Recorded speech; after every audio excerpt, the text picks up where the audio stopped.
Well, thank you for joining me today, and I thought we'd take a little different approach to things.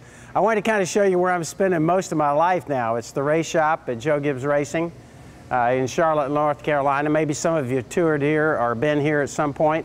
I'd love to, in one of our shows, what we'll do is we'll kind of take a little tour of the race shop and show you what it's all about. This is our prep area. Each car sits in its own bay, and it sits here until it's ready to be worked on. But it kind of gives you an idea. Most people probably think it's just a normal sized garage. We actually have an unbelievable complex here. And at some point, and of course, I'll give you a little tour, but we also would invite everybody to come at some point and tour the race shop. Today, I'm really speaking to myself as I talk to each one of you, because now I've switched roles. I go from football to racing, and I find myself, to be quite truthful, just as busy. I thought, many times I think we say to ourselves, okay, now the next part of my life, I'm going to settle down, I'm going to be in my morning Bible studies, I'm going to have a lot more time and a lot more time to fellowship with the Lord. And what do? I am charging all over the place. I got motocross racing on Saturday nights, I got Winston Cup racing on Sundays. I think this week I was in 4 different cities, traveling around doing different things. So I think my challenge, what it's saying to me, and I'm speaking to myself today, my challenge is, what am I going to be doing with my life? It's obvious I'm going to be just as busy. And so how about my fellowship with the Lord? And so the thing I want to share with you today really is you stop and think about it. What can one person do? What can you do? What can I do for the Lord if He's in control of our life? What can we do? Well, I was reading in a little study this morning, and basically it's an interesting story there about John Wesley. At one point, we all know through history that Great Britain controlled the whole world almost. It said the sun never set on Britain. Powerful empire, and running most of the world. And there was a single guy, John Wesley. An interesting story. He got thrown out of the state church. He went down to a local cemetery, they said, and he started preaching. John Wesley, one person, with God directing his life. And in the end of that little period of time, Lloyd George, who was one of the premier leaders of Great Britain, made this statement. He said, John Wesley has done more to change the world than Great Britain has. Isn't that something? One person, directed, guided with the Lord's power. It wasn't John Wesley, it was God working through John Wesley.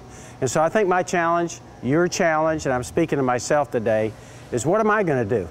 What am I going to do for the Lord for these next years of my life? And so maybe some of you have got that same challenge.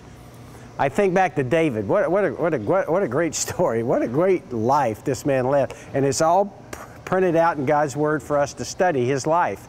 Here is a guy that was willing to go out and take nothing but a slingshot and a stone and go against a giant. Because what? He knew God was going to help him. Just like John Wesley. David knew God was going to do it. He wasn't. And yet we study in his life later on in 1 Chronicles in the 21st chapter, you study about David. Here's the same man, same brave person, and he is now numbering, okay, his army, going against God's will. And what he was saying is, hey, God's not good enough now, He's not big enough now. I got to go number and count my soldiers. He had 1,600,000 soldiers at that point. And he said, I'm going to number them to make sure I've got enough people to win this war. Isn't that something? Same person, different time in his life, not dependent on God, and is saying, now I'm going to number the troops because I'm not sure. I'm going to try and win this by the numbers that I have, not through God's faith and through God's power. Isn't that great? That's for me and you. I think that's a great lesson for me. Am I going forward and trying to say, hey, I'm going to do it because of money, racing? Am I going to do it because of something that I would do in my witness and relationship with the Lord? Hopefully not.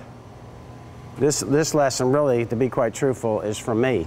And so I think it comes down to this. It has to be David fell out of relationship with the Lord, doesn't it? At one point, he's willing to step forward and say, I can do anything through God who's leading me. And then turn right around in his life and become a coward in many ways. It has to be fellowship. And so I was thinking this morning on the way coming into work, fellowship for us is what? I think it's what radio stations we're listening to, what TV stations we're listening to and programs, what movies we see, our associates as we work in business and the people around us, our church. Am I in Bible study? Am I constantly in Bible study and prayer and reading God's Word and reaching out to Him? It has to be it. Knowing that one person, just like John Wesley or David, one person can change the world. Wouldn't that be great? Okay, to be standing before the Lord and He says, hey, great job that you've done. And of course, the same thing stands true if we stand before the Lord and He said, man, I had great things for you. You just didn't reach out and do it. So I wanted to share that with you today. That message is for me. I'm the one that needed this. And of course, we would love to have you contact us on joegibbsonline.com. We'd like to send you some free material. There's no strings attached whatsoever. We'd love to help you. Hope you keep tuning in. And we're going to take a little tour and show you some of the things about the race shop and the racing world as we go forward. Thank you for joining me today. I appreciate it.